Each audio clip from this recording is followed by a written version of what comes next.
What would you do if your neighbor destroyed your hedge on your own property? Most people would call the cops or maybe file a complaint.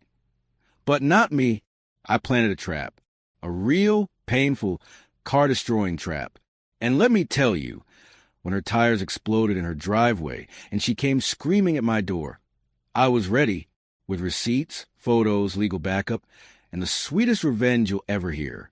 This isn't just petty revenge. This is pro-revenge. And by the end of the story, you'll wish you'd done it too. The first time I stood on the porch of my new home, I remember thinking, this is it. This is the dream. A modest 2-story house nestled in the middle of a quiet cul-de-sac, framed by dogwoods and oaks that whispered in the breeze. My neighbors waved at me during my move-in. No blaring music, no barking dogs, just the occasional chirp of a bird or rustle of leaves. The calm was almost surreal. But my favorite feature wasn't even the house. It was the hedge. Tall, green, and perfectly manicured. This hedge ran along the side of my front yard like a natural barrier. It offered shade, privacy, and, more importantly, peace. I spent hours trimming it, shaping it just right, and nurturing it to perfection. Over the years, it had become more than a hedge. It was a symbol of how I lived, orderly, quiet, respectful. For nearly 4 years, everything was perfect until she moved in. It was a breezy Saturday morning in early spring when the moving trucks arrived. I was outside pruning a few overgrown branches from a Japanese maple when I saw them. 2 big trucks for men hauling furniture, and one woman barking orders like she was a general on the battlefield. She wore oversized sunglasses, designer sweats, and a scowl like the world owed her an apology. You could spot the attitude from 100 feet away. Her name, I later learned, was Karen. Of course it was. I greeted her with a smile and a wave. Hey there, welcome to the neighborhood. She looked at me, then my hedge, then back at me. No smile. Hi, she said flatly, brushing past me with the kind of energy that told me I wouldn't be receiving cookies or housewarming invites from her anytime soon. Fine. Some people take time to warm up, I told myself. Give her space. Spoiler. She didn't need space. She wanted territory. It didn't take long for the first incident. 3 days later, I found a typed note in my mailbox. Not a knock on the door, not a conversation. A note. To whom it may concern, that would be me. The hedge between our properties is obstructing my view and makes the street look cluttered. Please remove or reduce it to a more manageable height. Karen, no greeting, no signature, just a demand. I blinked at the paper, genuinely confused. I reread it, trying to imagine what view she was referring to. My front yard? The neighbor's car? The quiet cul-de-sac? This wasn't Malibu. There was no ocean sunset to block. Trying to be polite, I walked over and rang her doorbell. She answered with a sigh, arms folded across her chest like I was already wasting her time. I got your note, I said gently. I just wanted to let you know the hedge is on my property. It's been here for years, and I maintain it myself. She didn't blink. It's still an eyesore. I see it from my window every morning. I stared at her, wondering if she was joking. It's not hurting anyone, and it gives me privacy. Karen scoffed. It ruins my curb appeal. It was at that moment I realized something chilling. I wasn't talking to a neighbor. I was talking to a tyrant in yoga pants. I decided to document everything. Call it instinct or experience. I've seen enough neighborhood drama online to know how fast things can spiral. I pulled up my property line documents, checked the boundary, and confirmed what I already knew. The hedge was entirely on my side. I even called the county office just to be thorough. They confirmed it in writing. Armed with facts, I slid a polite, printed letter under her door. Hi, Karen. I understand your concerns, but I confirmed with the county that the hedge is fully on my property. I'll continue to maintain it at the current height. Please refrain from trimming or altering it without permission. Thank you. No response. Not even a nod the next time we saw each other. But the passive aggression wasn't passive for long. A week later, I woke up to the sound of metal shears. Not the soft electric buzz of my trimmer. These were sharp, rhythmic snips, like someone hacking in a jungle. I threw on a hoodie, ran outside and froze. Karen was on her side of the line, but her arms were stretched over the hedge, hacking away at branches. Leaves fluttered to the ground like green snow. Her mouth was pursed, and she wore gardening gloves like she meant business. "Karen!" I shouted. She looked up unfazed. "Just tidying things up," she said, snipping another branch. "That's my hedge. You can't do that." She rolled her eyes. "I'm doing your job. It's overgrown and ugly. Someone had to step in." I was livid, but I kept my cool. "This is trespassing and vandalism. I'm serious." Karen's smirk was a challenge. "Then call the cops. Let's see how they feel about your ugly shrub-blocking neighborhood aesthetics." With that, she walked off, dropping the shears at her feet like she'd just finished a noble deed. That was the moment I knew. This wasn't just a conflict. It was war. And Karen had just fired the first real shot. Karen didn't even flinch when I threatened to report her. She knew exactly what she was doing, testing the limits, pressing boundaries, the same way a schoolyard bully pokes at the quiet kid until they snap. But I wasn't going to snap. Not yet.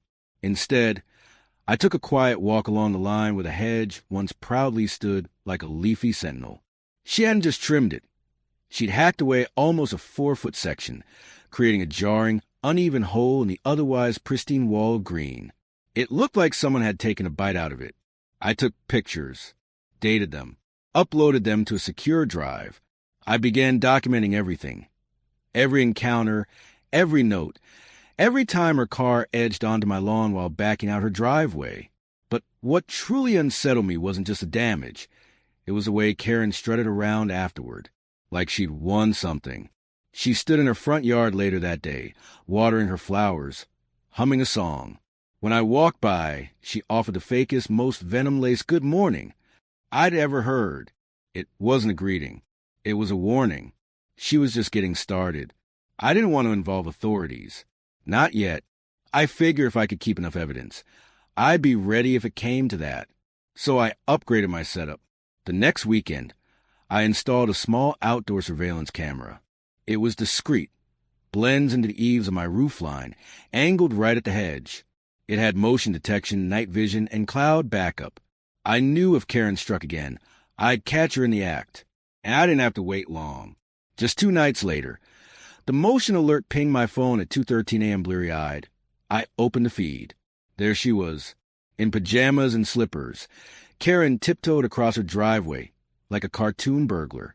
She had pruning shears in one hand and a flashlight in the other, carefully aiming the light while slicing a chunk off the top of the hedge, again, fully on my property. She worked in silence, eyes darting every few seconds, clearly aware she was doing something wrong. When she finished, she stuffed the cuttings into a garbage bag and crept back inside like she hadn't just committed landscaping assault. That footage, it was gold. I saved it with 3 backups and started a file folder, Karen Incidents. At the rate she was going, it would soon be a library. That footage gave me a strange mix of feelings, relief that I had proof and fury that it was even necessary. But I needed more. One incident wouldn't be enough. So I didn't confront her just yet. Instead, I left the hedge untouched. I knew she wouldn't be able to resist going for it again. Her ego wouldn't allow it. Sure enough, just a few days later, I caught her in broad daylight. This time, it was 5:30 p.m. I was inside working from home, sipping coffee, and I heard it, that rhythmic snip, snip, snip again. I walked to the window and stared. There she was, standing with her back to me, hacking away with garden scissors. I walked out calmly, phone recording in my pocket. "Karen," I called. She turned. "What?" "You're on my property." "I'm trimming the bush." "It's out of control," she snapped. I raised an eyebrow. "It's not a community bush. It's my property. You're trespassing."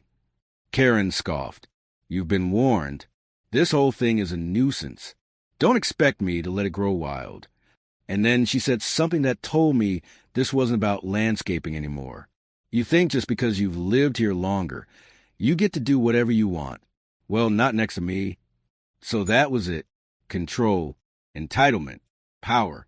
She wanted to claim the block, like it was her kingdom. I was just the unlucky neighbor she decided to conquer first. The next week brought tension, so thick you could rake it off the air. Every time I stepped outside, Karen was there, watching, watering, pacing, pretending to be busy while giving me daggers across the fence line. I started to avoid going out during certain hours just to keep the peace. But it didn't matter. She escalated without provocation. One afternoon, I caught her dog off-leash, digging in my flower bed. I asked her politely to leash it next time. Her reply? Well, maybe if your plants weren't right on the edge, my dog wouldn't confuse them for public space. I was stunned. They're 3 feet inside my property. She shrugged, then put up a sign. I realized then that there was no reasoning with her. Facts didn't matter. Boundaries didn't matter. Respect didn't exist in her vocabulary unless it was demanded from others. That night, I reviewed every camera angle, made a list of all the footage I had, and considered my options. I wasn't ready to go full nuclear, but I was definitely loading the missiles. Despite everything, I believe in giving people one last chance, one final olive branch. So I tried. I wrote a letter, handwritten, calm, no accusations, just clarity. Karen, I'm reaching out one last time to resolve this respectfully. The hedge is not harming anyone. It provides privacy for both of us, and it is legally on my property. If there's a way we can mutually maintain the border in a way that works for both of us, I'm open to it. But I need you to stop altering it without permission. I've documented multiple instances of trespassing, and I really don't want to escalate things. Your neighbor, Alex. I slid it under her door and waited. 3 days later, I got my answer, written in Sharpie on a piece of ripped cardboard shoved in my mailbox. You want respect? Cut that damn hedge, or I will. Again, no signature. No shame. That was it. The olive branch had been burned. The boundary lines had been crossed. The war she wanted, it had officially begun. But she didn't realize yet, she wasn't the only one who knew how to plan. I had exhausted every polite attempt at diplomacy. Karen had rejected logic, ignored boundaries, and responded to respect with threats. It was time to change my strategy. I'd avoided involving the HOA for months, hoping to handle things neighbor to neighbor. But Karen wasn't just a neighbor. She was a wrecking ball in designer sunglasses. So I compiled my evidence. Time-stamped footage, photographs of damage, written notes, hers and mine, and the shredded remains of my once-perfect hedge. I wrote a detailed summary of events, then packaged it all neatly into an email and CC'd the HOA board. Less than a day later, I got a reply from a board member named Cheryl. Thank you for your documentation, Alex. We take neighbor disputes seriously, especially ones involving destruction of property. We will review this and reach out to both parties soon. It was a small victory, but it felt like backup had arrived. 2 days later, Karen got the email. I knew the moment she did because I caught her stomping to her car, slamming the door, and screaming at someone on speakerphone. She didn't look like the composed queen of the cul-de-sac anymore. She looked rattled. Good. She had declared war. I had just informed the cavalry. If Karen had one true talent, it was playing the victim. 3 days after the HOA got involved, a knock came at my door. It was Cheryl and another board member, Matt, here to assess the situation in person. I walked them around the hedge, showed the trimmed sections, replayed some camera footage, and handed over printed screenshots. They were polite, serious, and receptive. Then I heard Karen's voice float over the fence. So glad they're finally checking on your mess, she shouted with exaggerated sweetness. Cheryl and Matt exchanged looks. I think we should hear her side, too, Matt said. I nodded, but I already knew what was coming. We walked to Karen's front yard, where she stood waiting like she'd been rehearsing her speech all morning. She didn't disappoint. This man, she began, jabbing a finger at me, has created a wall of greenery that's suffocating the neighborhood. It's hostile, it blocks light, and it's dangerous. I've trimmed it for safety. Safety? Cheryl asked, raising a brow. Karen nodded. Yes, for visibility. I nearly got hit pulling out of my driveway. That bush is a traffic hazard. Matt looked at the hedge. It didn't even come close to her driveway. Also, Karen added, voice trembling now for effect. He has cameras pointed directly at my property. It feels invasive. Cheryl turned to me. My cameras only cover my yard and the hedge line. I replied calmly, would you like to review the footage again? Karen's lip twitched. Her narrative was unraveling. Slowly, carefully, but surely. And the best part? I didn't have to raise my voice once. The board took the matter seriously. For once, the HOA was on the ball. Over the next week, they visited again to measure property line. I handed over a copy of my plat map, the official document showing the hedge firmly inside my boundary. They brought a surveyor to confirm. Karen tried to argue. That map is outdated, she insisted. Matt held up the county seal. This was issued last year. Well, it feels like it's on my side, Karen said. Feelings aren't facts, Cheryl replied, and I swear I saw her smirk. To make matters worse for Karen, the HOA also asked residents for complaints, anonymous or otherwise. And something unexpected happened. Several neighbors came forward, not complain about me, but about Karen. She harassed me about where I parked. One said, she yells at the kids for skateboarding. Another added, she put a note on my door about my wreath being too Christmassy. It was February. The board quietly compiled it all. The evidence was growing like a snowball, rolling downhill, straight at Karen. Meanwhile, I stayed quiet, calm, controlled, because while Karen was busy playing the martyr, I was laying the final groundwork for something far more effective than an argument. The pressure got to her faster than I expected. It started with the sprinkler. One morning, I walked outside to find her standing by the edge of her yard, hose in hand, spraying her grass. Only, the water was overshooting the property line and soaking the hedge. I watched for a minute. It wasn't just watering. It was intentional flooding. I approached slowly. Karen, you're overspraying again. She didn't look at me, just doing yard work. On my yard. She turned, eyes blazing. You're the problem, Alex. You think you're so clever with your cameras and your little email reports. I didn't reply. She took a step forward. You've turned the HOA against me. You've poisoned the neighbors. Or maybe, I said evenly, people are just tired of the drama. That did it. Karen screamed. Not yelled. Screamed. One long, frustrated wail that cracked the birds into silence. Then she threw the hose on the ground and stormed back into her house. By the time the board received 3 noise complaints that same day, she was spiraling fast. I wasn't happy she was melting down, but I was relieved the truth was becoming undeniable to everyone else. That night, I couldn't sleep. The war had escalated fast. And while I had the HOA's attention and neighbor support, part of me knew Karen wouldn't back down quietly. She'd try something again, and I needed to be ready. So I sat in my office, thinking, not about how to retaliate, but how to prevent her from touching my hedge ever again. And then it hit me. What if I didn't just defend my hedge with words and footage? What if I installed something she wouldn't dare mess with? Not a physical trap, nothing dangerous or illegal, but something that made any future vandalism come with automatic, undeniable consequences. I began researching property line defenses, ground-level deterrence, signage laws, and, most interesting of all, trespass-triggered devices. And there it was, motion-triggered spikes, not sharp enough to cause harm, but enough to be noticed, totally legal, meant to deter animals or uninvited feet, used in high-end gardens to keep deer out.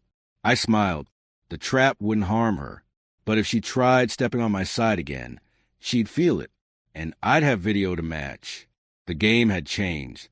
It was no longer about protecting the hedge. It was about making Karen choose. Either stay on her side or learn the hard way that boundaries bite back. With my plan formed, the next step was execution, and not just installing the deterrent, but doing it by the book. I wasn't just fighting Karen anymore. I was outsmarting her. I began by documenting everything once again. I made a copy of my property line survey and had a landscaper come over, not only to verify boundaries again, but also provide a written statement about where the hedge began and ended. Next, I researched local codes. No booby traps, no harmful materials, and nothing that could cause injury. What I found was perfect. Motion sensor pressure tiles designed to activate small plastic spike strips when stepped on. They were sold as garden animal deterrents, harmless, retractable, but extremely annoying to step on barefoot or in sandals. Even better, I could hook them up to a small motion trigger camera and connect it to a backup server. Any trespass, any interaction, recorded from multiple angles. Legally, I was fortifying my property. I laid out the tiles in the mulch strip between my hedge and lawn, discreetly covered them with bark. Then I installed a tiny weatherproof motion sensor camera disguised inside a faux rock, aimed directly at the setup. I even posted a small sign, nothing dramatic, just private property. Trespassers will be recorded. Everything was legal. Everything was secure. And everything was ready. Now, all that remained was the waiting. It didn't take long. 2 mornings after the installation, I woke to the sound of furious shouting. I grabbed my coffee and stepped outside just in time to see Karen hopping on one foot, yelling at the grass. She had tried to step into my yard again, probably to clip another section of the hedge or inspect the HOA marker, and landed squarely on one of the spike plates. Harmless? Absolutely. But uncomfortable? You bet. Her screech had startled the neighborhood. I watched from my porch, sipping slowly. "You think you're clever?" she bellowed at me. I raised my mug in a mock toast. "Morning, Karen. I'm calling the police. You've set traps. That's illegal." "Nope," I replied calmly. "It's a legal deterrent. Installed on my property. I have the permits, the survey, and the signs." She fumed. "Also," I added, "you stepped onto my land, which is trespassing." That made her pause. "Don't worry," I said. "I already saved the footage." Karen froze. Her face twisted with rage, then realization. She had been caught. Again. And this time, there was nothing she could spin. Karen wasn't bluffing. An hour later, a cruiser pulled into the neighborhood. I watched calmly from my window as she flagged them down, practically dragging the officer across the lawn toward my hedge. I stepped outside just in time to hear. "He set a trap." I nearly broke my foot. The officer looked puzzled. "What kind of trap?" "Spikes. Hidden spikes. That pop out of the ground." The officer turned to me. "They're retractable animal deterrents." I said, "Safe, legal, sold to Home Depot, and installed entirely within my property line. I even have documentation, if you'd like to see it." I handed him a folder with everything. The receipt, the installation guide, a copy of my property survey, and a snapshot of the sign I had posted. The officer flipped through it, nodding. "Seems in order," he said. "You did your due diligence." Karen's mouth fell open. "What?" "He can't just, he's trapping people." The officer's eyes narrowed. "Ma'am, were you on his property when this happened?" Well, it was just a step." "I wasn't." "Ma'am," he said again, firmer now, "did your foot cross the property line?" Silence. Then, sheepishly, "Yes." The officer looked back at me. "You want to press charges?" I shook my head. "Not this time. I just want her to understand she can't touch what's mine anymore." Karen turned purple. The officer gave her a warning and walked back to his cruiser. The neighborhood was watching again, but this time they weren't staring at me. They were watching her, realizing she was no longer the queen of the cul-de-sac. She'd tried to use the law as a weapon, and now it was aimed back at her. Karen's pride was wounded, and wounded pride is dangerous in the hands of someone with no shame. Over the next few days, she tried a flurry of petty acts. She blasted music from her garage early in the morning. She sprayed her hose a little too far again, dousing the hedge on purpose. She even tried placing garden gnomes facing my yard, tiny little eyes watching like sentries. But I didn't bite. I trimmed my hedge. I watered it. I smiled and waved at every passing neighbor. I lived my life without breaking a sweat. Karen was the only one unraveling. Eventually, she crossed another line. Late one night, she crept out, caught on my camera, of course, and placed what looked like a trail of lawn fertilizer along the edge of my property. Only, it wasn't fertilizer. It was weed killer. She wanted the Hedge to die. I had it all on video, night vision, timestamps, everything. So this time, I didn't call the HOA. I went straight to the police. Take Karen to task. It didn't take long. The moment the footage was reviewed, the officer sighed. This wasn't just trespassing anymore. It was vandalism. A week later, Karen received citation and a court summons. The HOA slapped her with a formal violation and a hefty fine for intentional damage to community aesthetics and private property. She appealed. She lost. The officer even commended my patience. Most people would have retaliated long ago, he said. You handled this smart. And it was true. I hadn't screamed. I hadn't vandalized anything of hers. I simply documented, protected, and outwitted. Karen, on the other hand, had gone from a self-declared neighborhood authority to a community disgrace. The board placed her on probation. One more offense, and she'd face legal eviction procedures. Yes, eviction because her house was technically within an HOA-enforced neighborhood contract. She had crossed every line imaginable, and now she had finally reached the end of hers. The legal consequences hit hard, but the social fallout was the real gut punch for Karen. By the following week, the shift was palpable. People who used to wave at her or exchange idle chat at the mailbox now crossed the street. Neighbors who once tolerated her domineering presence now wore the subtle, satisfied smirks of people who'd seen the tyrant finally stumble. Mrs. Halvorsen from 2 doors down, usually timid, now walked her schnauzer directly past Karen's driveway and didn't even glance her way. Mr. Patel, who once avoided HOA meetings because of Karen's incessant lectures, was now passing out flyers for the next community vote. And when Karen tried to host her usual Saturday brunch club in her backyard, no one came, not even her longtime gossip partners, Stacy and Dana. Karen was crumbling, not just from the legal heat, but from isolation. The power she had wielded so freely was vanishing, one cold shoulder at a time. Meanwhile, I played the good neighbor, helping elderly residents carry groceries, offering tips on gardening, and smiling warmly at every passing car. I was no longer just a guy with the hedge. I was becoming a guy who stood up to a bully and did it without throwing a punch. Just when things felt like they might settle, another letter hit every resident's mailbox. Emergency HOA meeting, subject, repeated community violations and resident safety concerns. It was clear Karen was the subject. The turnout that evening was enormous. Standing room only in the clubhouse's modest hall. The air was thick with anticipation.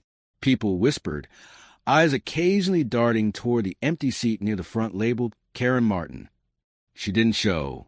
The board president, Mr. Langston, cleared his throat. We've had multiple formal complaints regarding the same resident over the past year. We have video evidence, police involvement, and now a confirmed act of property damage. He looked directly at me and nodded slightly. Another board member, Mrs. Elsie, a retired school principal, added, "This isn't about personal grudges. It's about safety, fairness, and community standards. We have rules. We have boundaries."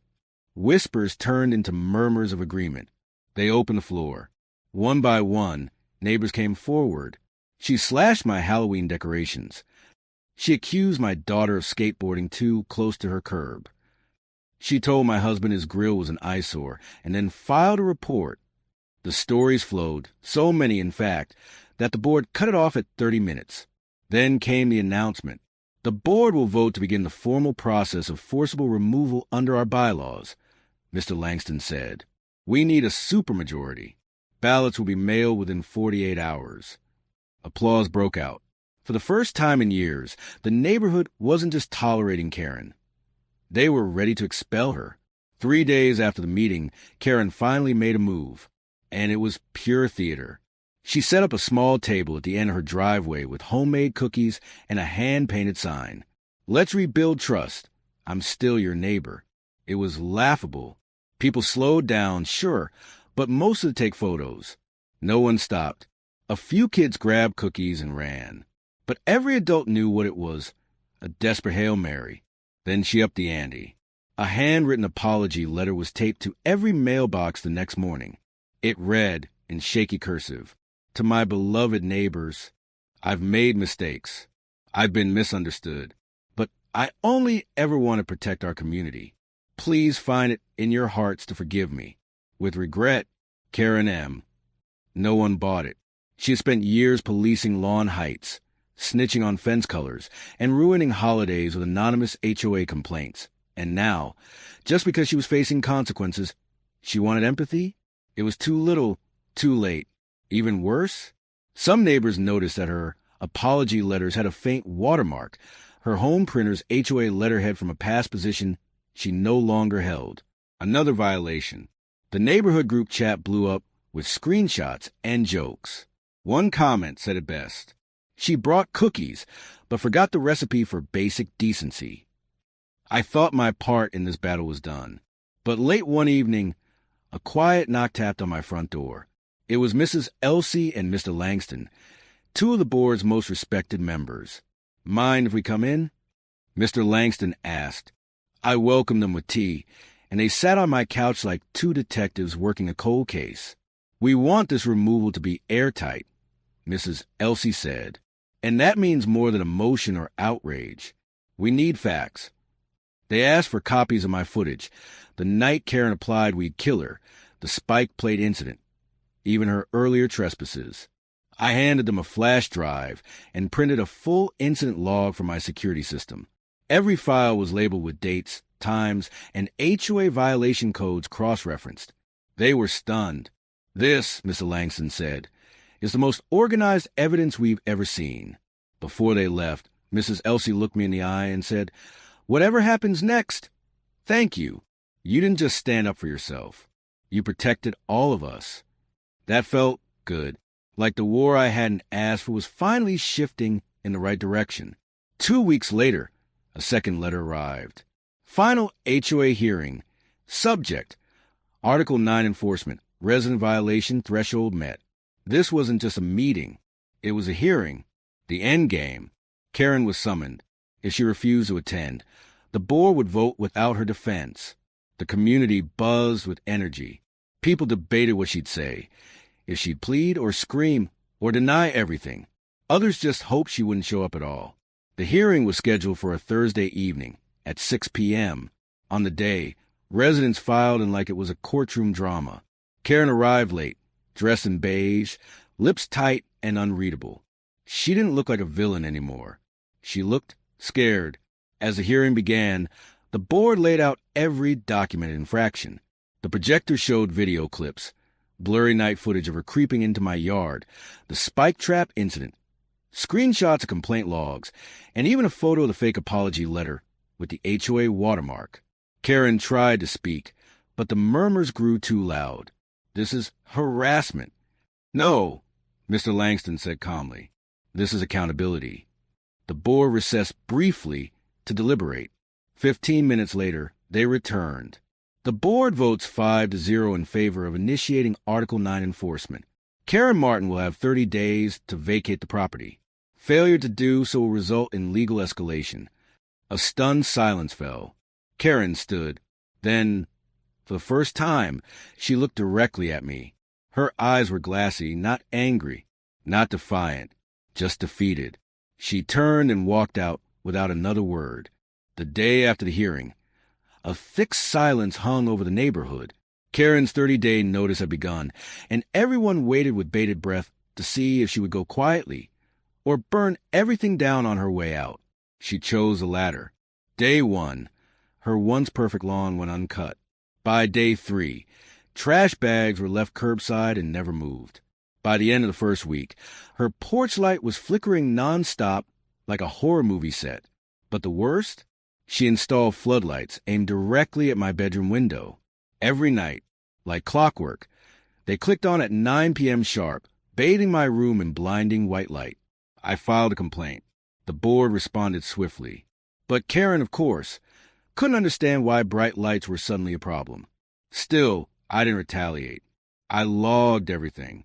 Timestamps, photos, noise decibel readings when she played opera music at 3 a.m. one morning. By week 2, she stopped speaking to anyone. Her garage door stayed shut. Her car barely moved. She was a ghost, haunting the street with petty vengeance and crumbling pride. And yet, somehow, she still believed she could win. On the 18th night, I woke to a strange sound, a low crunching, like boots on gravel. I checked the cameras. There she was, dressed in black, in my yard. Again, she was pouring something at the base of my new hedge, crouching like a cartoon villain. I activated the loudspeaker. Smile, Karen. You're on 5 different cameras. Again. She froze. Then, like a raccoon caught in a floodlight, she bolted, ran full speed to her front door, and disappeared inside. This time, I didn't call the HOA. I called the police. When the officer arrived, I showed him the footage. He walked to Karen's house, knocked 3 times, and waited. No answer. He tried again. Nothing. He walked back. I'll file a report. We'll follow up. The next morning, I found a note taped to my mailbox. You're a coward hiding behind rules. I may be leaving, but don't think you've won. I smiled, not because of the note, because the officer had returned before sunrise with a citation. Criminal trespass. Karen had officially stepped over the line. As Karen's eviction loomed, the neighborhood wasn't just watching her, it was transforming. The final HOA election arrived. Mr. Langston, who had led with authority but had often turned a blind eye before, voluntarily stepped down. In his place, the community elected Mrs. Elsie. She won unanimously. During her first address, she stood in front of the clubhouse podium and said, "This neighborhood belongs to everyone, not just the loudest voice. We enforce rules with fairness, not fear, and no one is above them." People cheered. Changes happened fast. Complaints were digitized. Enforcement became transparent. Landscaping violations were first met with friendly reminders, not fines. And the first official act under her leadership, installing a neighborhood garden at the clubhouse entrance, right where Karen once petitioned to build a private tennis court for select residents. I was asked to help design the layout. It felt symbolic, like the neighborhood was finally moving forward, and I was no longer just a guy with a destroyed hedge. Day 30 came. A single moving truck backed into Karen's driveway around noon. 2 men loaded furniture as she barked orders, red-faced and storming in and out like a woman possessed. By 3 p.m., she was standing on her porch with the final box in hand. A small crowd had gathered, neighbors pretending to rake leaves or walk dogs, but everyone watching. Then she lost it. "You people are pathetic," she screamed. "I made this neighborhood what it is. I kept the grass trimmed and the hedges straight and the children quiet." Silence. She hurled the box into the back of the truck, got in her car, and reversed out of the driveway like she wanted to leave tire marks. But the moment that silenced everyone, she stopped at the exit to the neighborhood, rolled down her window, and shouted, "Enjoy your weeds and your noise. This place will fall apart without me." Then she sped off, and just like that, Karen was gone. The first weekend after Karen's departure, something strange happened. Kids played freely in the cul-de-sac without being yelled at. 2 families had a joint barbecue. Neighbors who hadn't spoken in years began chatting over fences again. And that Saturday, the new HOA hosted a Freedom from Tyranny potluck at the clubhouse. I brought homemade lemonade and a tray of brownies. People actually lined up to talk to me. One woman whispered, "You gave us our neighborhood back." A retired veteran handed me a bottle of whiskey for the man who brought justice without ever throwing a punch. Mrs. Elsie made a toast to peace, to fairness, and to never letting a hedge or a neighbor become a weapon. Laughter, applause. As the sun set, I sat in a lawn chair, surrounded by laughter music, and looked at the new hedge, healthy, strong, and untouched. It wasn't just about the plants anymore. It was about standing up, legally, strategically, calmly, and watching karma, slowly but surely, do its job. In a world where toxic people often win by being louder, more aggressive, or sneakier, it's easy to think that standing your ground the right way doesn't work. But it does. I didn't scream. I didn't vandalize. I didn't stoop to Karen's level. I documented. I stood firm. I let the system work. And when it didn't, I made sure it did. And now, I live in a neighborhood that isn't just beautiful, It's united, all because of one hedge, and one line I refuse to let anyone cross.